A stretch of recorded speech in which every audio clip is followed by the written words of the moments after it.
वलीद इकबाल साहब, क्या तहरीक इंसाफ के लोग जो हैं वो इंतखाबी अमल में आज़ादी के साथ कैंपेन कर सकेंगे? क्या उनको आज़ादी होगी कि पीटीआई का टिकट लें और मैदान में जाके जलसे जुलूस कर सकें? मैं इसका जवाब ज़रूर दूंगा, लेकिन इससे पहले मैं ये अर्ज़ कर दूं, क्योंकि आपका बुनियादी सवाल तो सब दोनों मेहमानों से यही रहा है मुझसे पहले कि इलेक्शन 8 फरवरी को होंगे या नहीं होंगे, और दोनों ने अपनी अपनी वजूहत दी हैं। मैं अपनी वजह दे देता हूँ।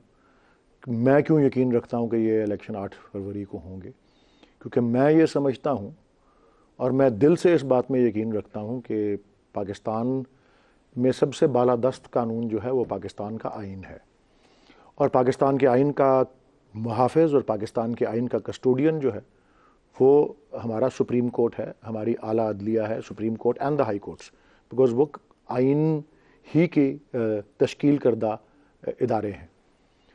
और पाकिस्तान के सुप्रीम कोर्ट ने, आपने चीफ जस्टिस के रिमार्क्स का हवाला देते हुए भी और उस बेंच का हवाला देते हुए भी इस बात को वाज़ेह किया है कि कोई इबहम पैदा करना जो है वो बहरहाल उससे तो मना किया है चीफ जस्टिस ने भी, और कहा है कि उसके ऊपर फिर एहतसाब भी होगा।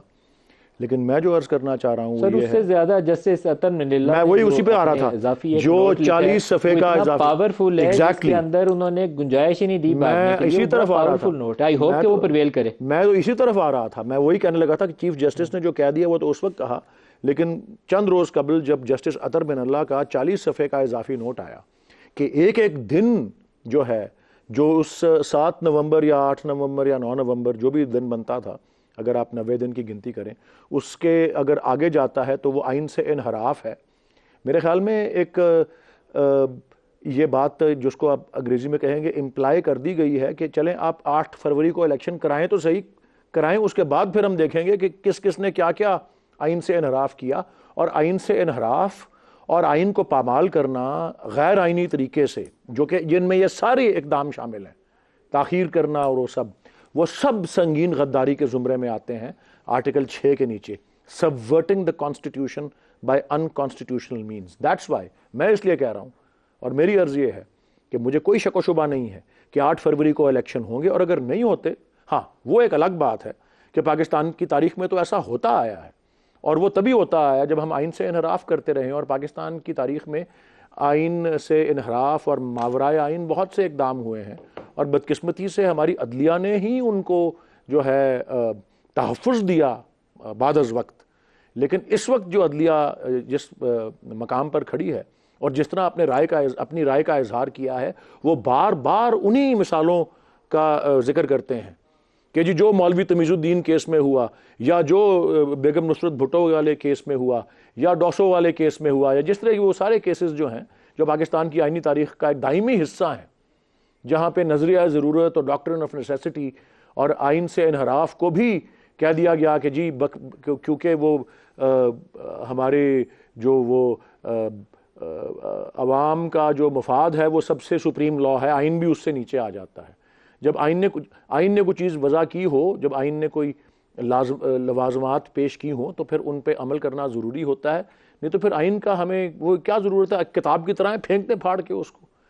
वैसे पाकिस्तान का बेस्ट इंटरेस्ट जो है, मैं एज ए जर्नलिस्ट राय दे सकता हूँ, आप तो एज सियासतदान अपनी राय दे रहे हैं, इसमें सर्व होगा कि इलेक्शन हो जाए और एक स्टेबल सेटअप बन जाए। उसमें पाकिस्तान का बेस्ट इंटरेस्ट सर्व होता है। ताखीर पाकिस्तान का बेस्ट इंटरेस्ट नहीं है, पाकिस्तान का नुकसान बिल्कुल होता है। नहीं है जी, बिल्कुल नहीं है। मैं आपको उसमें भी अर्ज़ कर दूँ, और मैं तो आपको थोड़ा बहुत सियासी और कानूनी और आइनी दोनों किस्म की राय दे रहा था। अब आप 1 मिनट के लिए इस बात को छोड़ दें कि मैं किस सियासी जमात का नुमाइंदा हूँ, और आपसे मैं दरख्वास्त करूँगा कि आप इस बात पे डाउट ना करें कि मेरे लिए सबसे अव्वलीन जो फ़र्ज़ भी है और जो मेरी तरजीह भी है वो ये है कि पाकिस्तान का मफाद हो। आप उसमें कोई शक व शुबा रखते हैं नदीम साहब? नहीं, क्यों रखा जाए? हाँ, अच्छा, अगर आप नहीं रखते तो मेरी सियासी वफादारी को छोड़ दें। मैं समझता हूँ कि पाकिस्तान की बका और पाकिस्तान का रोशन मुस्तकबिल के ऊपर 3 लवाजमात ज़रूरी हैं, 3 शराइत हैं। नंबर 1 कि सियासी इस्तेहकाम हो, पॉलिटिकल स्टेबिलिटी। नंबर 2, उसी मैं तरतीब से बता रहा हूँ, नंबर 2 अमन हो। नंबर 3 मुआशी तरक्की हो।